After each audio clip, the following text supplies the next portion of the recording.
The following story is intended for mature audiences only. Viewer discretion is advised. I wish to stay anonymous. This has been one of the more terrifying things that has happened to me. I don't really use my Facebook unless I'm scrolling through the marketplace to shop for things. I was looking for a PS5. This is when we were going through the chip shortage and it was near impossible to find one. I pressed the refresh button on the marketplace and a new listing had popped up for a new PS5. It was apparent that the person who had bought the PS5 bought it for their late daughter. The description sounded like it made sense, and I wasn't really thinking too much of it at the time, so I went ahead and I messaged the seller. I don't normally like dealing with people online, but the seller here was very receptive. We set up a time, date, and an address, and we both agreed to meet at a public place. I copied and pasted the address the man had sent me, and I put it into my Maps app. It was a storage unit facility that was right up the street, so I figured, hey, it's public enough for me, and I'm gonna get a PS5 and I can play with my friends.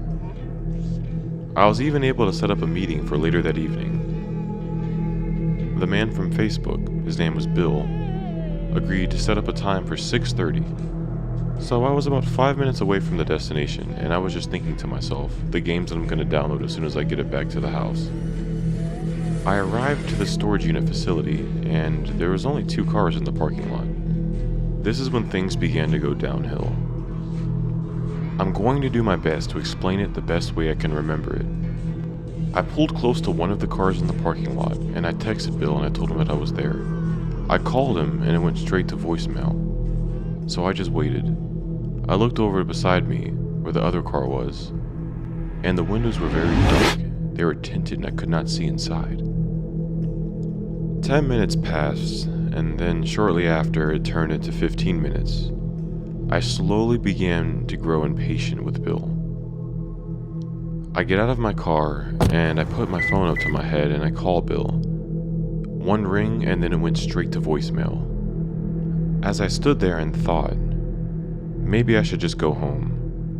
The car on the other side of the parking lot began to light up, and then it turned off. A man stepped out of the vehicle, and he called over to me, and he said, "Hey, it's me, Bill, from Facebook. You're here for the PS5, right?" I told him yes, and I reached out to shake his hand. After I shook his hand and talked to him for a little bit, his demeanor kind of changed. It was kind of concerning and creepy, and I just wanted to get the PS5 and get out of there. I handed him the money to try to speed up the conversation, and he walked over to the back of his car. He was gonna go grab the PS5 so I could see it. As I was waiting patiently, I heard 2 car doors close behind me, and I quickly jolt my head around, and I see 2 men with masks come out of the car with the tints on it, and they walk towards me. Bill then comes from behind me and grabs my arm. Bill struggles to get a hold of me because I'm fighting him off. I break free and I run towards the road.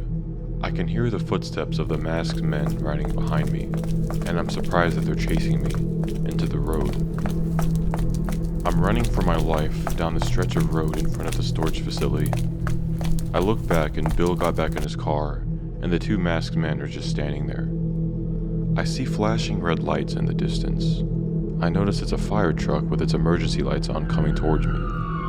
The 2 men see this, and they quickly flee back into the car that they came in. I wave my hands up as the fire truck gets close to me and it pulls over. The big fire truck slams to a complete stop. I'm out of breath and I'm yelling to the firemen. I point to the car that's now speeding away with the 2 masked men that they almost kidnapped me, and they radio for a sheriff to come out to the location.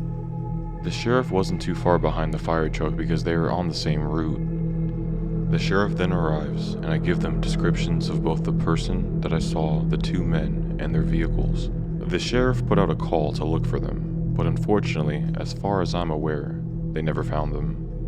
Those firemen saved my life, and for that I can't thank them enough. Bill got away with my money, but I was able to leave with my life. There are some very sick people out there that are willing to do anything by any means necessary to make some money. Be very careful when you go on Facebook Marketplace. Don't trust everything you see. and always be aware of your surroundings.